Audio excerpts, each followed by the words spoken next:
Put it on your lap. 3, 2, 1. Okay. Africa Talks Business. Go on. It's on. Welcome to the Africa Talks Business Show, live every Saturday. Today we are here with two gentlemen, Harish Dabasia, a business mentor across continents, and Steve Diak, a very professional expert, a voice expert. And today we are going to talk about a random teenage gamer who pulled up to Africa and performed what governments couldn't do, what tourism ads couldn't do. What do you think Speed did right? Let me start, and thank you for inviting us again. This tornado of content creator, tornado of attention, has changed the narrative of the dark continent. He's showing light on a continent that was considered to be dark. No lights, no roads, no internet, no electricity. And people are connecting to him for a number of reasons. He's connecting people to people. He's unscripted. He has no agenda. He's unfiltered. He's just a 20-year-old, youthful, enthusiastic youngster who is embracing African culture, African food, African traditions, African tribes. And everywhere he's going, he's wearing their local clothes. He's speaking their local languages, greetings. When he went to Ethiopia, it's Dananesh. When he comes to Nairobi, it's Habari Gani. When he comes to Rwanda, it's Mirwe. The guy is connecting in levels that no entertainer, no personality has ever done. And he's one single streamer, one live content creator, streamer, is changing the narrative, and for the good. I think Africa lacks storytelling. Africa has never been a dark continent. It has never been poor of resources. It has been poor in its storytelling, in its narrative.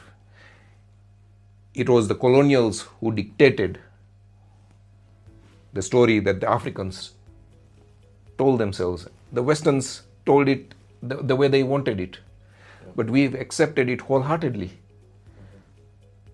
That narrative needs to break. We've become free nations, maybe 60, 70 years ago. But this colonial mindset is still lingering in the African psyche. The older generation, we can forgive them, but the youngsters, they are not going to accept that mindset. They are embracing IShowSpeed like no other entity. Yeah. So that's how I see it. In context of business, the guy has turned attention into cash, and he's showing he's showing the world. He's showing every business owner, every entrepreneur, that we are now entered in 2026 into an attention economy.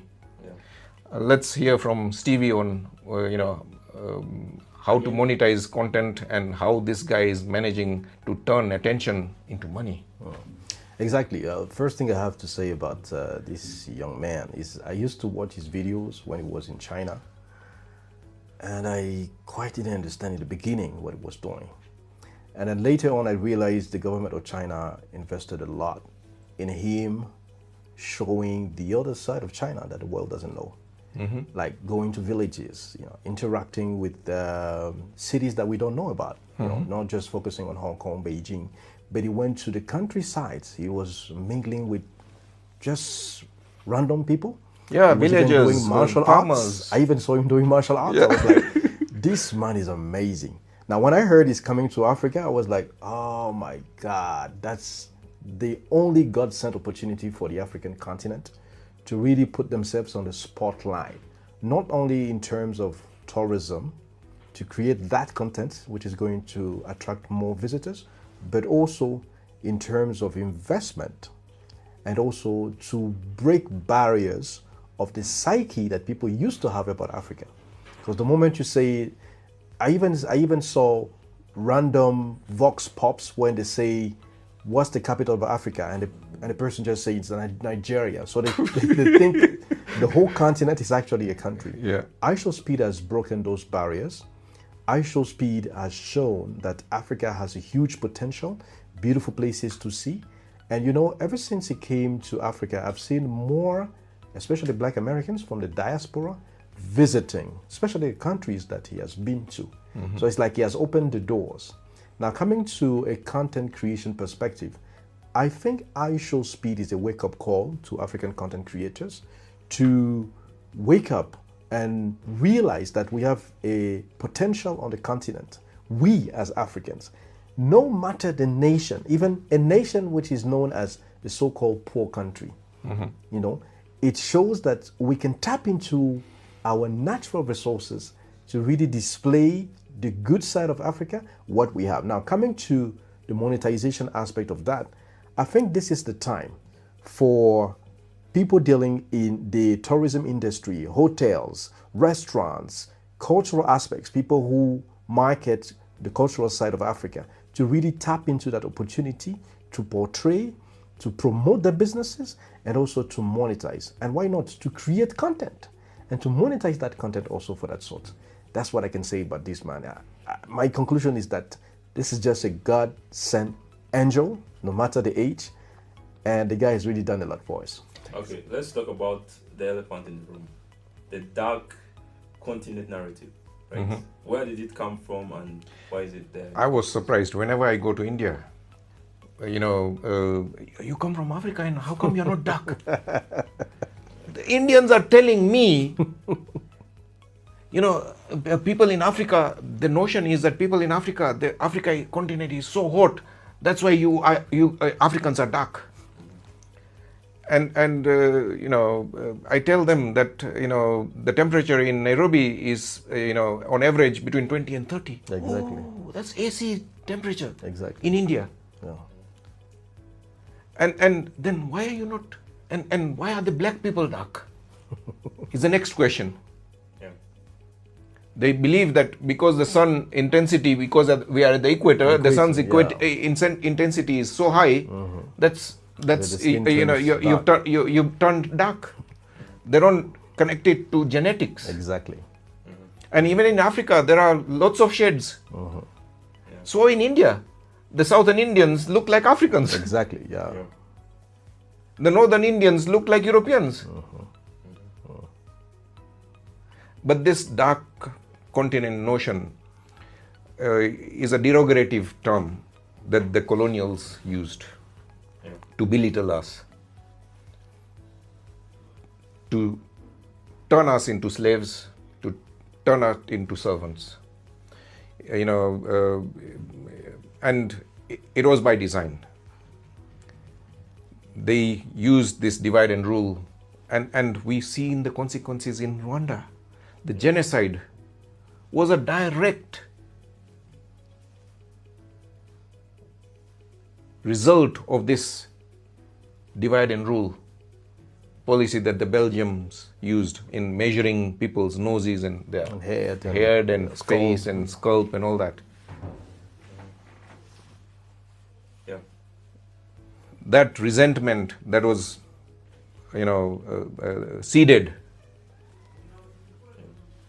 then that resulted in that genocide where, you know, 1 million or 2 million people died. And I'm seeing this. I came across 150 to 160 businessmen this week, and all of them very young. Very few people, old people in Rwanda. And it's because the old generation was killed off. Was decimated. And a lot of youngsters don't have, you know, anchor, you know, family members. They don't have a father, they don't have a mother. Yeah. A lot of orphans. Situations like that. They don't have any, you know, family role models. to emulate to. Father figures. And that is, it's breeding insecurity in this young Gen Zs. Where they are, insecure about, where the next meal is going to come. They're insecure about, I need to have a job. They don't even, every time I come across a businessman, they're saying that they're short of cash. I'm saying you're not short of cash. You're short of clients, well-paying, profitable clients. Exactly. If you had, there was a lady I spoke to yesterday. She used to be she runs a boutique shop. I said, your problem is not cash. If I gave you, forward, orders that gave you, money in advance of 1,000 dresses, will that solve your money issue? Money issue, exactly. And she says no. Yeah, that's an interesting point. Also, Steve, what do you think of that? Yeah, I think the word dark, continent of darkness, it was all institutionalized, legalized, and accepted by the whole world. When I grew up, I was told Niger is the poorest country in the world. But now we realize Niger has a lot of resources, and people didn't know that Niger is actually the country that brightens up France.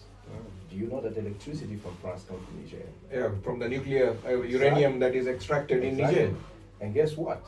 The backstory is that Niger doesn't take advantage of that electricity. It's dark. That's why I used to call it dark, poor.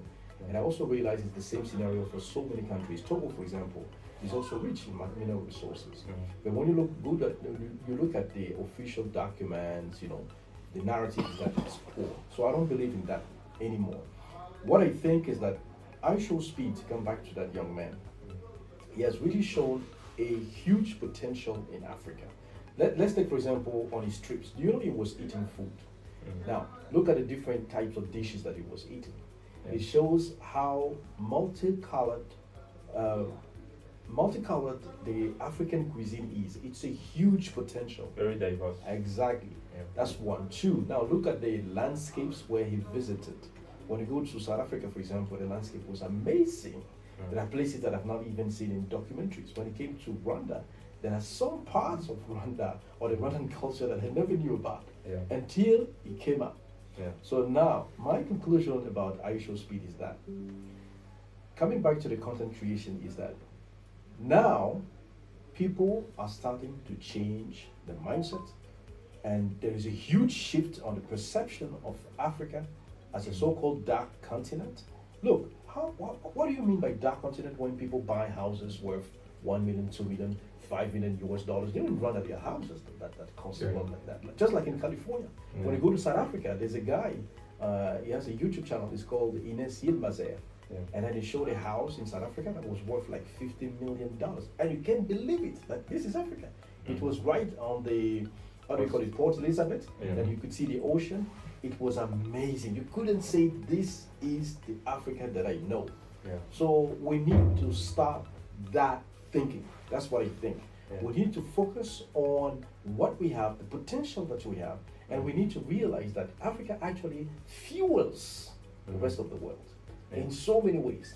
I'm from Gabon, and Gabon is the largest, or used to be the largest exporter of logs. There's a specific tree that is called okume. That tree has multiple usages. We can use it as a candle. You can use the bark as a plywood. You can use the log as furniture. And even in France, when you look at France, most of the wooden infrastructures come from Gabon. So it was until the former president Ali Bongo started to lock that export that he was vilified. He was considered as a demon and stuff like that. It's happening to this guy who, this new young general who took over the country. Who took over the country and decided to change. What's his name? He's being vilified by the French. Exactly. And because the French economy depended on the resources that they were extracting from the colonial past. Even, manganese, we are the biggest exporter. I was born in the city of manganese. But when you see how people live in that city, it's appalling. It's like there was a war. So I think it is time for even our government to realize that we need to take ownership of our resources, to change the narratives, and to create content, to be storytellers. You know, to Yeah. change the narrative, to remove that dark to light, Yeah. continent of light. That's what I can say, Kevin. Yeah. Okay, so talking about Africa, we've actually realized that most of the stuff you just told us hasn't really been highlighted before. So let's go there. Why do you think creators are important in this economy? We are moving away from the economy of sales and marketing to economy of attention. Content creation and also before we used to call it social media. It's no longer social media. Your content is not only shown to your subscribers, it is shown out to everyone. World. Yeah. And 2026 is the year that this is all going to happen. Live streaming, IShowSpeed, being followed, and subscribers going up to nearly 50 million, subscribers, and nearly 5 million subscribers just from Africa. Wow, it's amazing. Yeah, but live shopping on TikTok is nearly $1 trillion economy.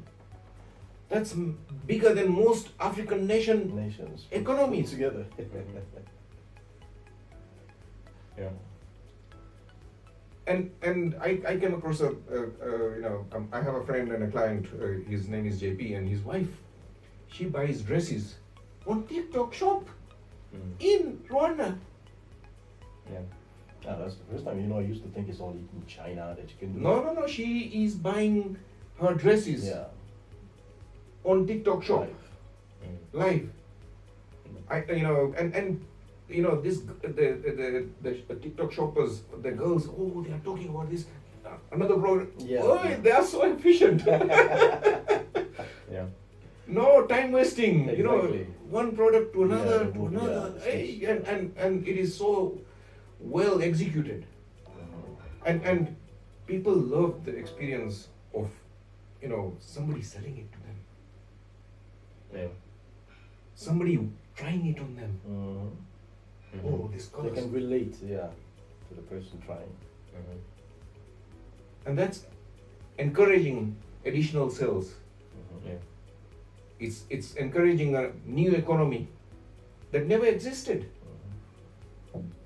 Yeah. And this is just the beginning. Yeah. What has happened with bricks and mortar stores? Them online retailers are beating them hands down. Yeah. You go to London, all the high streets, 30% of the shops are empty Why? because the retail industry has collapsed Taken because of Amazon. Like huge warehouses. Online shopping. Yeah, Yes. huge warehouses, And their overheads are a fraction of a retail overheads. The retailer has to pay the Rent, the rents, workers. the charges, the many things, and these are even council taxes for businesses are unaffordable for many retailers. These guys are in the farm somewhere, huge warehouses with huge logistics capacities, and they deliberately put it in Milton Keynes because it is center of England, where distribution from here to London to Manchester to Liverpool is more cost effective. Yeah. That's pretty And it is not impressive. only small retailers, even supermarkets are feeling it. Yeah. Giants, supermarkets are giants of commerce. Yeah. Yeah. They cannot compete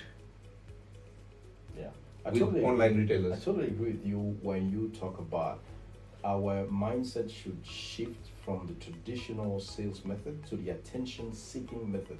And that's exactly as IShowSpeed has shown. Let me give you an example. Car dealerships. How did they used to do business before? They had a showroom, they had a specific location. But these days, I don't know if you know, there are groups of people, especially in East Africa, in Kenya particularly, They have YouTube channels where they go cruising from, let's say, Nairobi to Johannesburg on the road. Yeah. Okay. Yeah. You should check that. I forgot the name, but you can just check it on the internet. Now, during the journey, not only do they show the landscape, how beautiful it is, when you pass the corridors, but the second thing is they take time to advertise about the cars. So they're promoting the features, the benefits. Exactly. You remember those side mirrors you used to have just to see how handsome we look in the car? Now they've turned it into dash cams. Okay. Very powerful dash cams. I don't want to advertise the product here, but they talk about the effectiveness of the dash cam. The rear one, front one. It can do 360. It can even take full HD, and then you can have it on the cloud. It's amazing. And guess what? They have more sales because people see the demonstration of the car, of the gadget. So you see, even the marketing system has completely changed. Yeah, we used to be very that's like online shopping. Exactly. Where you are allowed to try it without being there. Yes, to try it. Somebody else is trying it for you. Exactly. Somebody else is showing how you use this. The failure, okay, how do you use this? The steering warmer. Exactly. How do you use the seat warmer? Exactly. So that's the best opportunity. Like when they do the cruising, they advertise a lot. They advertise on the different. You see those beds they put on top of the car when they camp. They also advertise on camping gadgets like utensils, Yes. The banners, banners. Yeah. So for me, that is the best method to advertise, just like the TikTok shop. And that's exactly what IShowSpeed was doing. Yeah. It was indirect advertisement of tourism of these countries. Yeah. And those countries that failed, Tanzania failed to attract him. And now they are crying. Yeah, we all know tourism ads did not do as a great job as IShowSpeed does. Yeah. Or what he did in Africa. So talking about IShowSpeed, what should African leaders, African entrepreneurs and creators learn from what he has done? People don't want brochures. They don't want glossy brochures. They want experience. Experience. They want raw, unscripted The sensation. sensation. Brochures and websites and all of them will fail. If without attention, they are duds or dodo. Yeah. They'll go extinct. Yeah. We are now moving into an attention economy, and there's those countries that garner attention. Tourism is one industry that creates more job opportunities than any other industry. Every foreign tourist is creating 3 local jobs in every country that they're going to in Africa. There is a chef being employed, there is a driver being employed, there is a maid or something being employed. There are videos of Americans saying that they wasted, quote unquote, $5,000 in a week. But what they don't know is that they created jobs for us. Yes. When visiting Africa. Not only that, in the plane I was coming to, I came across a ranger, an Irish ranger, English Irish ranger, and when he shows his lifestyle in Kenya, where he manages a range in Voi, is that he can say and claim that I can afford a maid, I can afford a watchman, I can afford proud of it. I can afford a babysitter. Yeah, he's very proud of it. Yeah. For a total of $1,000 or £1,000. Yeah. Even less than that. Yeah, less. And his friends, whenever he visits back his hometown in Ireland or in London, they're envious of him. You are living in the wilderness. You are living raw, fresh lifestyle with all these amenities. Exactly. And here we are in a rat race. Yeah, exactly. And everybody in Europe is in a rat race. Too much pressure, stress all over. And this notion that both people going to work is benefiting the family was a lie that was sold to all of us. What happened in the 70s, they introduced that both people, the husband and wife needs to go to work. What happened is because now they were both generating income, the house prices went from 10,000 to 70,000. What happened? Who took that additional income? The bankers. Yeah, the real estate. Wow. In fact, two people working has been detrimental to the Western family structure.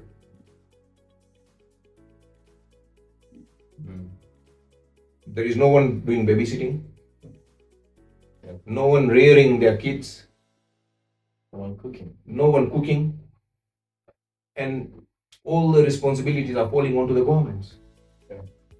It is the government's duty to educate my child. It is the government's duty to cure my child, provide health care, Yeah. provide education, and provide a job. These socialist values are unsustainable. Yeah. And the world did this on a population scale in the communist era, where China and Russia, even though they had machinery and they had tractors, they gave everybody a djembe and made everybody a peasant, Yeah. and everyone went hungry. Just by throwing more labor Labor, yeah. at a problem without innovation does not increase productivity. In fact, it decreased it. It caused more increased productivity. In fact, more fatalities. It killed more people. These two stupidities killed more people than the two world wars put together. Yeah. Wow. Going back to the creator That's economy, that's, why do you think creators have now more influence than institutions? It's mainly they are leveraging technology to reach to millions. IShowSpeed, when he started, he was only having 2-3 viewers. Yeah. Today, the guy speaks and millions of people listen to him. Yeah. Steve, you're a content and voice monetization expert. What do Yeah. you think IShowSpeed did right? Yeah, coming back to the government side of government's responsibility, or what should African governments do as per IShowSpeed visit, I think the government should start looking for champions. I don't know if you remember, when we were young, there was this drink, you know the drink, I don't want to mention it, but it's an alcoholic drink. Yeah. And there was a champion for the drink, I don't know if you remember. And they used to create series. So there were series where he was jumping from a plane, where he was chasing the bad guys, where he was, an African. And the sales exploded. And funny enough, after that time, everything just died out. I think IShowSpeed has brought that again. We need to find champions for every institutions of African governments. For example, in health, we need to have a champion to create content. In tourism, we need to have champions to create content. What are those champions? They could just be random people, just like IShowSpeed when it started. Let me take, for example, the Ministry of Health.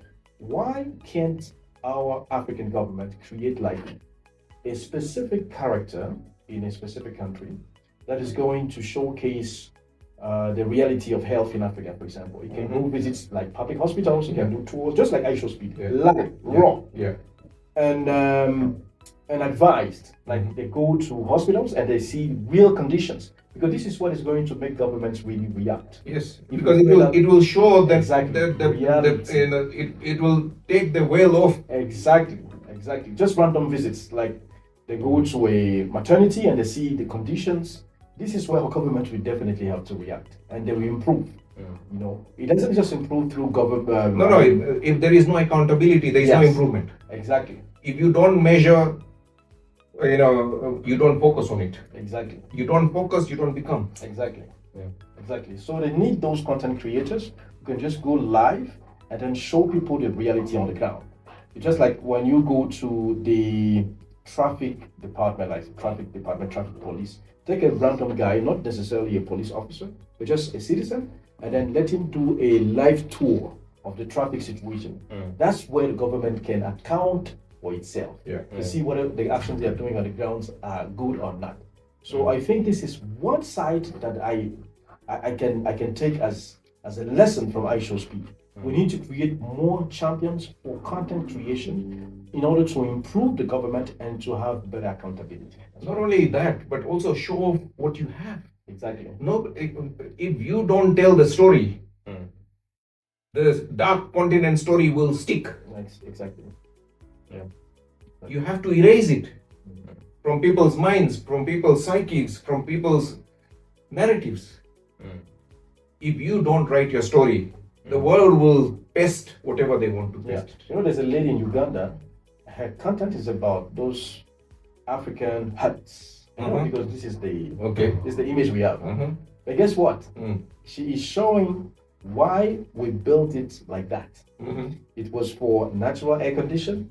It was to avoid heat at night. This goes all the way Sudan, everywhere. So that mud hut, it was actually how can I say, climate friendly. Yes. Yeah. Ergonomic. Exactly. Yeah. It was economic. It was very cheap for us, and it was even able to sustain rainfalls and stuff like that. So she has twisted the story. Yeah. Because it used to be a mockery. Yeah, it is a sign of resilience. Exactly. It's engineered. Yes.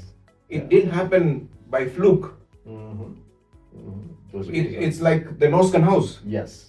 Yeah. You know, it is covered in clay tiles. Yeah, I've seen deliberately that because to minimize some the light and heat, so that this house does not require AC. Yeah.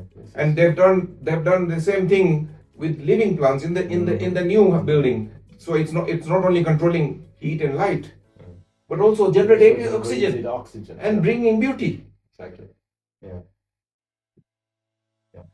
So you guys have highlighted that creator economy's influence on tourism and countries' problems. Governance, accountability, there's a lot. There's a lot. But before all that, we have an issue of citizens, youth who cannot create because they think they have to qualify for some platform eligibility requirements, and they fall into that trap of like, I have to either reach 1,000 subscribers or some number that I can monetize. What do you think? I think Stevie is the best person to answer for that. That's just a flat, or should I say a fat line. The only thing anybody needs is just a mobile phone. As long as you have a camera which takes color, even if it's not full HD, if it's just a normal phone, you just need a phone, that's all. You need a phone and you need yourself. Like you said, content creation is not something that has to be scripted. When IShowSpeed came, there was nothing scripted. It was just raw. It was natural. So if you don't start the first step today, and that's what I always say in my videos, if you don't start the very first step today, you'll never make it.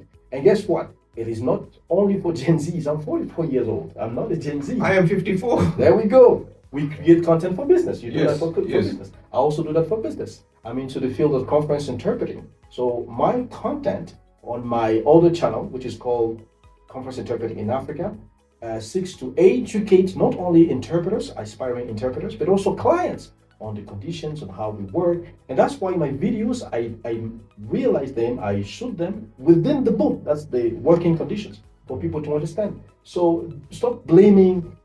Stop finding an excuse like, oh, I'm too old, I can't do that, I can create. I told you this week, I had 2 businessmen, they are into shipping and clearing in Rwanda. And they are like, Steve, you know what? We realize our sales have gone down, and our clients have gone down. And I asked them, what do you think is the problem? You know what he told me? They are not visible enough on social media. True. Can you imagine? Yes. So businessmen are realizing that visibility is an important thing. Absolutely. So I told them to create at least a YouTube channel where they are going to give information for free about clearing, shipping in Africa, customs clearance. So they should make it sound like they are educating. Yes. If possible, they can also invite an authority, maybe the customs representatives or maybe shippers union. So this is going to give them credibility. And it's going to generate sales because it is going to make them the authority. Absolutely. On the subject. Like the go-to for the industry. Yeah. And they were shocked. They were like, I thought it was for kids. I said, no, don't think social media is for children. Everybody needs social media. Trump has social media. Of course. There you go. Yeah, that was one of his reasons for being re-elected again. Ooh. Social media. Because what Hillary Clinton did, she talked about herself. Oh yeah. And what Trump did is he talked about the pain of his citizens. Of his citizens. Yeah. So the narrative changed. So it made it. Even though she was better candidate in every context Oh yeah, she was a contestant. Yeah. than Trump. Trump got elected because of his messaging. Yeah. He focused on the pains of his voters, not himself. On like Hillary Clinton did. I will solve this. I will do this. No. You enable your citizens to deal with their problems. Exactly. Empathize with them. Connect with them. Yeah. That's what this guy youngster is doing. He's connecting with local African, youths, talent, random. Even sometimes, he came next to our, Norscan house, and on the street he didn't have anyone there, so he's grabbing people from the streets. Yeah, it's amazing. Yeah. He's grabbing people, off the street and saying, Midway and all these things. You know the status quo? It used to be like we invite a football player, a world champion, or maybe influencers, so-called influencers. Absolutely, Yeah. Yeah. And influencer economy also is diminishing. It's like the brick and mortar stores. Exactly. Okay, talking about that, why do you think content that is edited is performing poorly than natural content that requires connection? Okay, when I went to learn public speaking from my guru Andy Harrington, he had a cameraman, and the cameraman just used an iPhone. I asked, he's an Indian, young, talented cameraman. I asked him, why are you using, you have access to such, good equipment. Why are you using just a small phone? And he says, Harish, it is deliberate. Because you and I receive messages from our friends and families that are raw, that are short on their handsets, on their cameras, and we engage with it. When we see something that is polished, it looks like an ad. Yeah. And today, all I have to do is scroll. Yeah, exactly. Because it's polished, it's an ad, somebody is trying to sell to me, we don't like to be sold to. We like buying things. I bought these shoes, I bought this shop, I just bought these things. But when I say, buy this now, Buy this one, yeah. we shut off. Yeah, that is true. Yeah, we all like to buy things, but we don't like to be sold to. And now this new media is allowing us to, sell in a way that is not salesy. Yeah, exactly. That is connecting people to the product and the services without, buy this now. For example, the microphone that we are using, this mic, tiny stuff that is giving us quality sound. I believe a lot of viewers will be like, what are you using? Because I've seen it on live streams. There's a millionaire, an American. He puts it on his hat. So he just put it like that. Okay. And people are like, what's that nice gadget? They say, this is what is giving me the sound. And then, viewers were like, please tell us what it is. We want to buy it. Yeah. You know what he told them? All right, I will give you my affiliate link. So they can also make some profit. Yeah. So and this is a good point again. You don't have to have certain number of viewers. You can have affiliate links from day one. Exactly. Yeah, exactly. You can have a Patreon account. You can have a Buy Me a Coffee account from day one.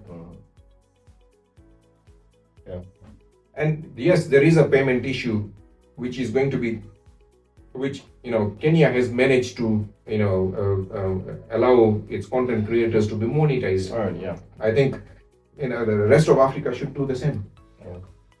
The platforms need to be forced to start paying African content creators. Exactly.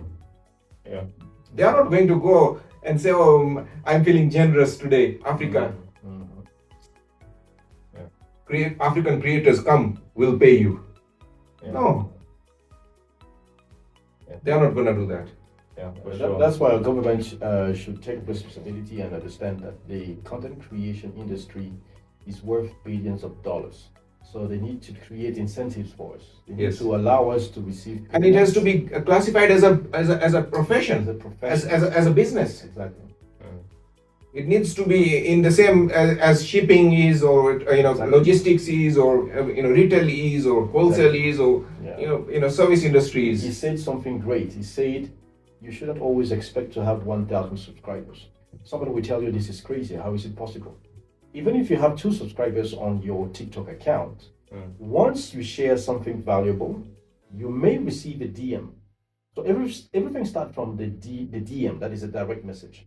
So on the DM, that's where you have to add whatever service or product that you have, like your booking, like your how do we call it? Buy me a coffee if somebody wants to support you, or like your one-on-one sessions. Yeah. Exactly. That's where people can. That's where you can start monetizing as early as possible. Yeah. So stop that mindset of having 10,000, 20,000. If this is what you expect, my brother, my sister, you might spend like 5, 10 years, and you will end up just giving up and say this is not for you. Okay, the burnout rate in YouTuber industry or the content creation industry is alarming. The infant mortality rate is more than 99%. 99% of the content creators don't last 3 months. Exactly. Yeah. And it is mainly, and they've invested so much in the equipment. They've bought very expensive camera. They've bought expensive, mics. They've bought everything to look glamorous. And it is discouraged. It's disadvantaging them because they are seen as salespeople. Yeah. Too salesy. Yeah. When I create, I do voiceover projects with clients. Sometimes I ask them permission to shoot the entire scene just to show them raw what I do on voiceovers. So sometimes I record myself. Guess what? I not only have a studio back in my office, but also have a studio at home. And my home studio, let me tell you, is just as natural as possible. Guess what? Sometimes my dog even just slides in. And, whilst I'm recording, you see, it makes it sound relatable. Yeah. And somebody's like, I want to do the same thing, Stevie. Please help me. That's what I start helping, because they've seen how simple and realistic, raw, whatever I have is. One of our videos that is doing so well is called Why Rwanda, and it's a conversation between 2 Indians talking about Rwanda, and in between, one of my cameramen starts coughing. He goes out. Another cameraman comes, and we didn't edit it out. Yeah. We deliberately kept it, and it has the highest engagement, the highest messages and responses and everything. What do you think what explains it? Is it because it's just laid back? It is, because people are tired of scripted, a narrative, fixed narrative, boxed narrative, ideas, and we are learning a number of things that we need to stop cutting out. There is a trend now in 2026 where raw content is more engaging because of its authenticity. Yeah. And non-AI. And there is this fear that AI is going to take over. I study technological revolutions, and every technological revolution has created more jobs than it has destroyed. Just take the horse and cart industry. When we moved from the horse and cart industry, for thousands of years we've been using horse and cart for transportation, for people and goods. Then the first car came out. First car was a 10 horsepower. Even an emperor at that time could not imagine having a chariot with 10 horses. Yeah. And today you and I are driving 300 horsepower bangers that we can buy them for dirt cheap. Yeah, the car has created the cities and towns and roads and everything is car centric. The size of the road being 13 meters is specific for a car. The old roads in London, 9-meter roads, you can't have parked cars and Exactly. Cars crossing each other. Yeah, and as we come to our conclusion of this live, I want to ask you both one question. What did, in one sentence, you can answer it in one sentence. Okay. What did IShowSpeed really do right, and how can business owners apply it in their own businesses? Connect with your audience, connect with your customers, connect with your suppliers. Connections are your greatest asset as a businessman. At human level, at tradition level, at food level, at language level. Yeah, I think that's the same. It's connection creates relatability. So it makes you relate to your audience, and it makes you naturally gain attention and audience. So stay truthful to yourself. Stay raw. Stay natural. Stay honest, and you will see your sales will increase. Your views will increase, and you make more sales and you sell more products as well. Okay. Thank you, Mr. Harish, Mr. Steve, for showing up for today's live. This was Africa Talks Business Show, live every Saturday. I want to remind you that you have to like the live and subscribe to the channels so that you can be notified the next time they are live. Join us every Saturday, 11 a.m. East African time. Thank you for watching. It's